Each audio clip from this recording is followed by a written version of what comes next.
Welcome back to the Press Club with me, Kendall Burton and Earl Burski. Before the break, we had shifted our focus to COP21 happening in Paris, the Conference of Parties. I'm sensing, and even in today's papers, and I have to admit a little bit of pessimism myself in terms of the outcome of COP21 and my expectations. Looking at what has now become the Copenhagen fiasco, as it is referred to. You were saying that there's some belief that the Caribbean community has missed the boat in terms of getting making a case for the impact of climate change. Yeah, making a case to the rest of the world to say, well, listen, as part of, because CARICOM is making a special, the Caribbean, including Martinique and Guadeloupe and non-English speaking, other non-English speaking Caribbean islands, the small island developed states, small island developing states. They are making they are making a special case, and the Caribbean is making a special case in Paris for special consideration in the conclusions, from the standpoint that historically the countries, the developed countries, are not saying, they're no longer saying that they are not responsible for the greenhouse emissions. What they're saying is that we accept responsibility, but what about you? It's affecting the entire world, so we should not be the only ones responsible.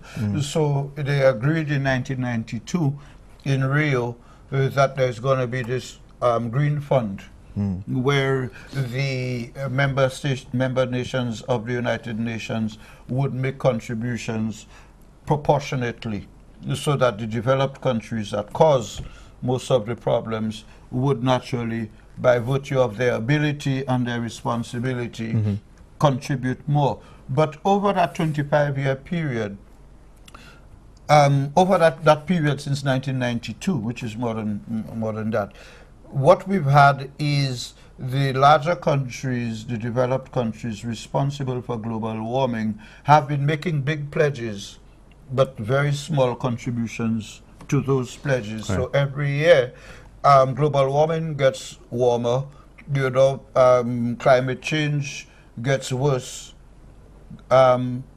sea level rises, hurricanes increase, and we get affected more, and it costs us more to address these more frequent disasters, while the West is coming up with the reasons to right now they're talking about their own economic problems in the Eurozone, etc., etc. So as we speak, at the last meeting, the countries, particularly the developed countries, agreed to this year develop a 500 billion, capital B, 500 billion US$ green fund. And they are saying also that they will seek to reduce global temperature to 2 point something. But the islands and the developing countries are saying 1.5%, because if we go above that, you know, we could choke to death basically down the road. The Prime Minister of St. Lucia, who spoke on behalf of CARICOM as the lead Prime Minister on climate change issues, he said, he addressed the conference, but following that on his return home, he's saying there are still many countries that have to be convinced that we are more vulnerable. I mean, is it really a matter of convincing them that we are vulnerable? I think that's no, it's a matter of convincing them to deliver on what they have promised. And that's different. That is that's different. That's the difference. Yeah. You know, they are making it appear that they don't really think that what they are saying is that if we give special consideration to Caribbean, what about the Pacific and the Indian Ocean? So the small island developing states are saying, SIDS, which is an entity recognized by the UN, is saying, okay, let's deal with all of us. And then they are saying, if we deal with all of you all as small developing states, what about China, which is the biggest developing state, and China's contribution to global warming, you know, is not insignificant. So they're splitting the hairs. You know, it's like one other issue that I was hoping we'd be able to deal with in terms of how Europe blindsided CARICOM on the selection of the Commonwealth Secretary General. These larger states, we're not the only ones thinking. They plan, they plot, they devise schemes in order not to do what they don't want to do. They shift the goalposts. Yeah, which is precisely why I don't feel optimistic about COP21, because you have countries like China that you mentioned, India that you mentioned, who are saying, you know, the West has had the Industrial Revolution and they've contributed significantly to the situation. Here we are at a pivotal point in our own development, and you're trying to impose limitations on us, you know, and they're not going to look at us and put our needs ahead of theirs. And I'm not too sure that the auto industry in the United States or in the Western world really wants China to make that transition from fossil fuels to nuclear and electric power, as they are saying, because one of the results for China's rise in its contribution to global greenhouse gases is because China has had to build more factories in order to build more cars and to manufacture more goods for American, British, and Western companies that have closed down their expensive operations in their home countries and have outsourced to China, and are saying, listen, we need these things quickly. And China is saying, hello, you're going to tell me that I should wait until I could replace coal and oil with electricity to deliver your cars back to you? You know, you can't have your cake and eat it.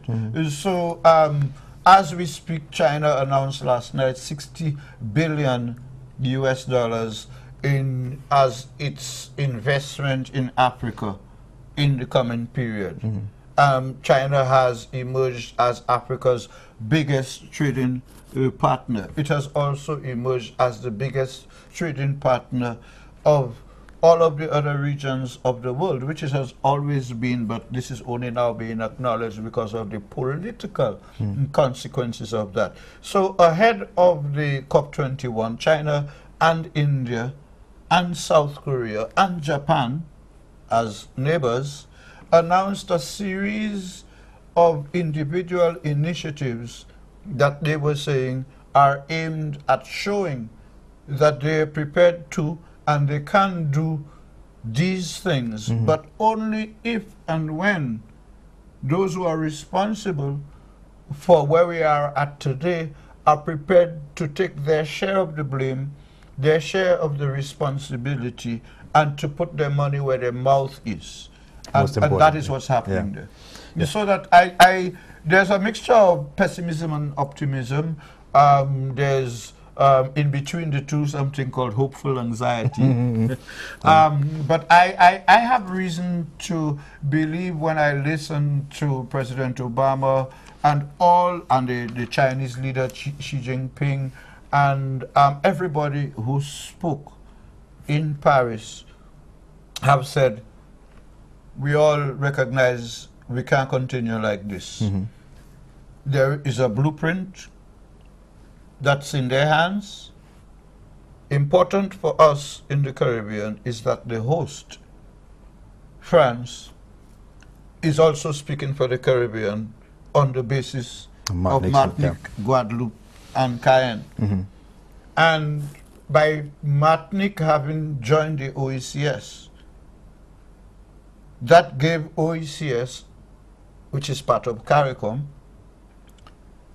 a direct automatic access to the chairmanship, to the leadership, and to the organizational infrastructure leading to COP21. So the declaration of Fort-de-France, which was done on the 9th of May, I was at that meeting in Martinique. That declaration is from all Caribbean territories, not only CARICOM, English, French, Dutch, and Spanish-speaking territories. They all got together with the President of France in the name of Martinique and Guadeloupe and said, look, this is the declaration that we, the Caribbean, want presented. And that is the declaration that is on the floor. And that is the declaration that the developed countries and others are saying, you know, we need time to understand, because this thing seems to be only thinking about small island developing states and so on, and the Caribbean, but what about... So the divide and rule thing is happening again.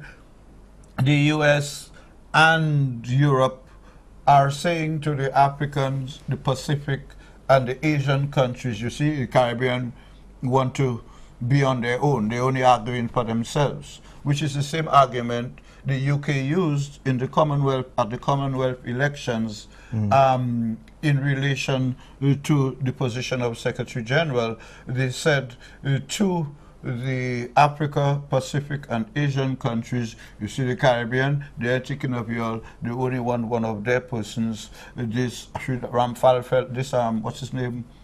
Saunders guy, who we have mud on. You know, they're not thinking of you guys. But if we put our lady, who used to be an AG, in the UK, and she is in there with our support, she will see after Africa, Asia, and the question is, will she see about the Caribbean that didn't support her? Yeah. We're out of time, Mr. Bousquet. Always a pleasure. Thank you for being here. Thank you for viewing.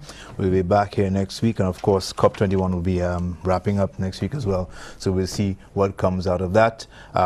Sure, the impact situation is going to remain in the news for a while yet, as well as the Leahy Act. So there's a lot to discuss next week, and hopefully you'll join us for that discussion. See you then.